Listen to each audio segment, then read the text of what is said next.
civil authorities have issued a blue alert for Kaufman TX, Navarro TX, Limestone TX, Freestone TX, Rim TX, Madison TX, Robertson TX, Houston TX, Walker TX, Sanders Indo TX, Pope TX, Trinity TX, Andromeda TX, Tyler TX, Jasper TX, Rim TX, San Augustine TX, McConventry TX, Shelby TX, Cherokee TX, Anderson TX, Henderson TX, Smith TX, Greg TX, Rusk TX, Canolo TX, Harrison TX, Upshur TX, Wood TX, and Van Van TX, beginning at 5:55 p.m. Monday, November 3rd, and ending at 5:55 p.m. Tuesday, November 4th.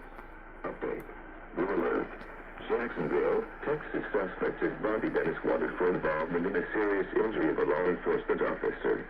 Dennis is a 64-year-old black male, last seen wearing a black jacket and all black clothing, and may be driving a gray 2000 GMC Airwick Texas license plate TRW3919.